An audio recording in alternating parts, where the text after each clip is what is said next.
योजुरो हनियो ने सन 2014 और 2018 में गोल्ड मेडल्स जीते थे। ये जापानी स्केटर अपने मुल्क में तो बहुत मकबूल हैं, लेकिन चीन में भी इन्हें बेहद पसंद किया जाता है। चीनी मुसव्विरा याओ याओ भी उनकी दीवानी हैं। जब भी मैं उनकी परफॉर्मेंस देखती हूँ, मुझे महसूस होता है कि उनके स्केट्स के निशान मेरे दिल पर नक्श हो रहे हैं। हनियो को चीन में इंटरनेट पर सर्च करें तो बहुत से मद्दाहों का तख्लीकी फन सामने आएगा।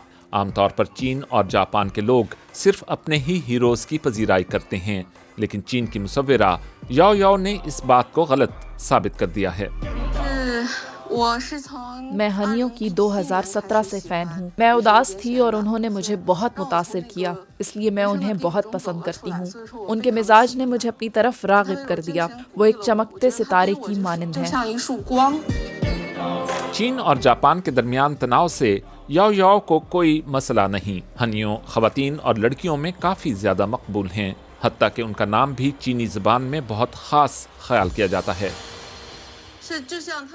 उनका नाम हवा में एक तीर और आसमान से गिरते एक पंख की तरह पुरकशिश है। बीजिंग सरमाई ओलंपिक्स में हनियो के मद्दाह उनका बेसब्री से इंतजार कर रहे थे।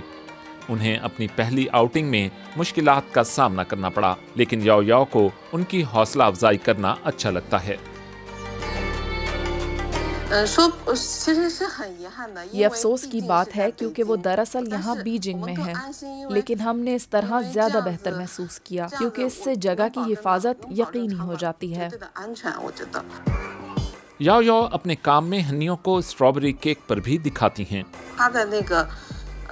मुझे लगता है कि वो आइस रिंक के पास एक मेज पर लेटकर कुछ खा रहे थे। ये बहुत प्यारा है। ये केक पर एक येल्फ की तरह लगता है, लिहाजा मैंने इसका खाका बनाया। नहीं, मेरा खानदान परेशान नहीं कि मैं जापानी एथलीट्स को पसंद करती हूँ।